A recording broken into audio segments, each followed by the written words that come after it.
And just to whet your appetite, her research focuses on the regeneration of salivary glands. So Adi does saliva, but is she a survivor? Only time will tell, and that time starts now. Okay, I will not tell you about saliva today. I will tell you that I celebrate my birthday today. And I am going, thank you, I'm going to make a wish. And my wish is, I want to find the perfect partner.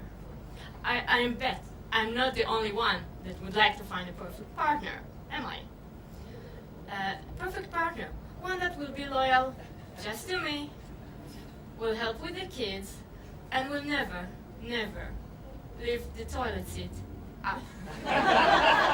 Well, science still hasn't figured out how to solve the toilet seat problem, okay? But we can learn some things about ideal partners from the prairie voles. Prairie voles are small rodents resembling field mice, and they have a very unique characteristic, the male's behavior. They are monogamous, meaning after mating, the males stick to one woman, they don't look at another females, they help raising their offsprings, and they even guard their families. Wonderful! But when we look at the relatives, the meadow voles, we see males that are the classic machos. They move from one woman to another, and they mostly ignore their young. So what makes the difference between the loyal prairie voles and the not loyal meadow voles? Well, it's all about chemistry, and in our case, it's vasopressin. Vasopressin is a hormone produced in the brain, and it affects many different organs. Among them, it affects the behavior of the males.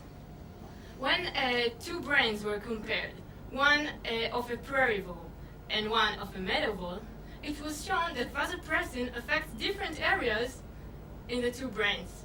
In the prairie vole, vasopressin affects a factor in the pleasure center, making it addictive, so the vole would like to feel good again. While in the meadow vole, it affects another area.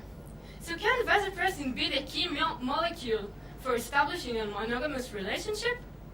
Maybe.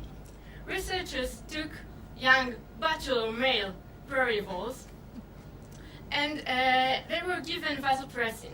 At the same time, researchers put a female next to each male. The male chose to stick only to one female, even then he was introduced to many other females afterwards. This was one of many experiments that demonstrated the important role vasopressin plays in establishing monogamous relationships. So girls, next time, when you are choosing your man, try to pay attention to his vasopressin levels. Because you know, diamonds may be forever, but vasopressin might make a better wedding ring.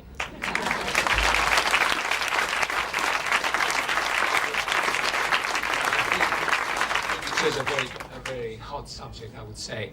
Let me put a question to you. Let's say that, assuming that the physiology of human beings is somewhat similar to prairie voles and vasopressin works for us, and someone, or you in your lab, develop a pill that can make someone being faithful, would you give that pill to him? Okay, first of all, we do have vasopressin, but being humans, we are much more complicated organisms.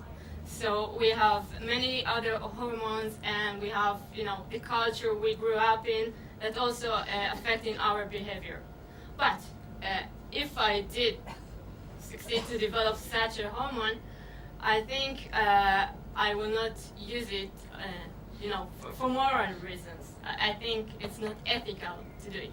Well, maybe only with my man. But I won't market it. Thank you. I thought so.